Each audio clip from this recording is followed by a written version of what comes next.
Hello, good morning friends.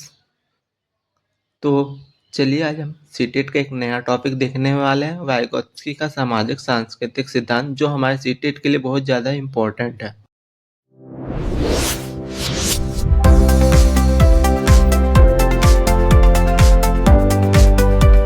कभी सोचा है हम सीखते कैसे हैं, अकेले या सबके साथ मिलकर? रूसी मनोवैज्ञानिक लेव वाइगोत्स्की का एक क्रांतिकारी विचार था कि हमारा सीखना और हमारा विकास, ये दोनों ही हमारे समाज और हमारी संस्कृति से बहुत गहराई से जुड़े हुए हैं। तो चलिए आज उनके इसी कमाल के आइडिया को समझते हैं। वाइगोत्स्की ने एक ऐसी बात कही जो सुनने में थोड़ी अजीब लग सकती है या शायद पूरी तरह से उल्टी लगती है। उन्होंने कहा, अधिगम विकास से पहले होता है। मतलब लर्निंग पहले होती है, डेवलपमेंट बाद में। अब हम तो यही सोचते आए हैं कि पहले हमारा दिमागी विकास होता है, फिर हम कुछ नया सीखते हैं। लेकिन वाइगोत्स्की ने इस पूरी सोच को ही पलट कर रख दिया। तो सवाल तो यही उठता है कि भाई ये हो कैसे सकता है, सीखना विकास से पहले? चलिए इसी पहेली को सुलझाते हैं और वाइगोत्स्की के मुख्य आइडियाज के जरिए इसका जवाब ढूंढते हैं। तो इस पहेली को सुलझाने के लिए सबसे पहले हमें एक खास जगह को समझना होगा, एक ऐसा कॉन्सेप्चुअल जोन जहां सीखने का सारा जादू होता है। इस जोन को वाइगोत्स्की ने नाम दिया जोन ऑफ प्रॉक्सिमल डेवलपमेंट या जीपीडी। अब यह भारी भरकम शब्द सुन के घबराना नहीं है। इसका मतलब बस इतना है कि एक चीज वो है जो कोई इंसान अकेले कर सकता है और दूसरी वो चीज है जो वो किसी की मदद से कर सकता है। इन दोनों के बीच का जो गैप है ना, बस वही है जीपीडी।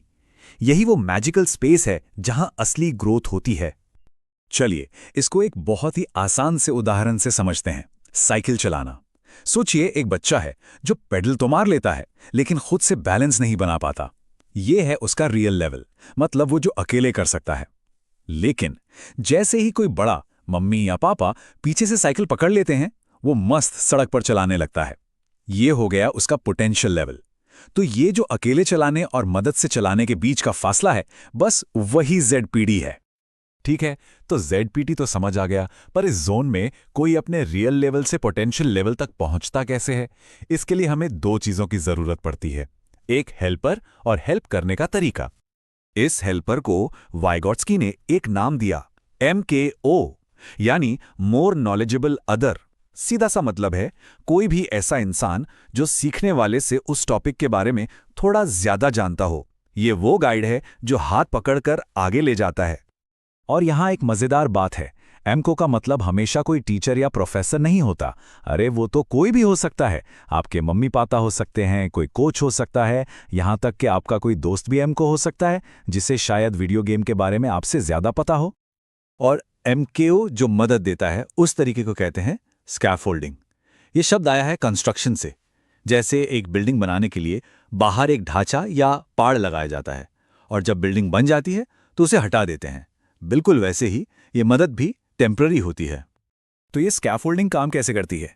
चलिए वापस साइकिल वाले उदाहरण पर चलते हैं। स्टेप 1, एमकेओ यानी पापा पूरी मदद देते हैं और साइकिल को कस के पकड़े रहते हैं। स्टेप 2, बच्चा प्रैक्टिस करता है और पापा बस हल्के फुल्के इशारे या हिम्मत देते हैं।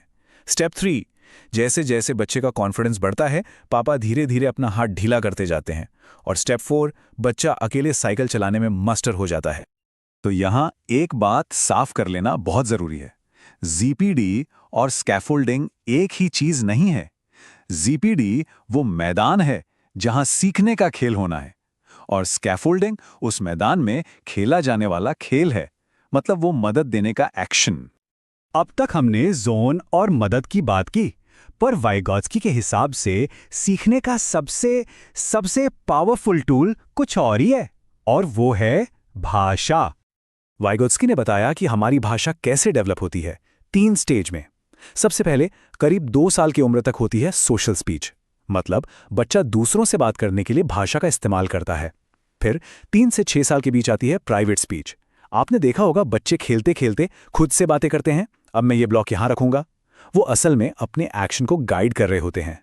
और फिर 7 साल के बाद यही प्राइवेट स्पीच अंदर चली जाती है और साइलेंट इनर स्पीच बन जाती है, जिसे हम। और यहीं से वाइगोत्स्की का एक और बड़ा आइडिया सामने आता है जो काफी चौंकाने वाला है।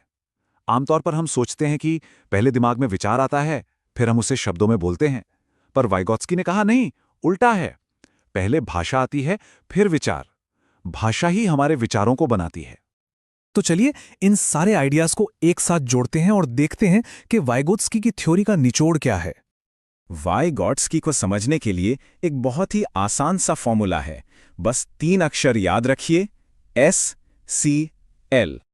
एस का मतलब है सोशल, यानी सीखना एक सामाजिक काम है जो लोगों के बीच होता है। सी का मतलब है कल्चरल, हमारी संस्कृति, हमारा समाज हमें सोचने के औजार देता है। और एल का मतलब है लिंग्विस्टिक, यानी भाषा। भाषा ही वो गाड़ी है जिस पर बैठकर ज्ञान और विचार हमारे दिमाग तक पहुंचते हैं।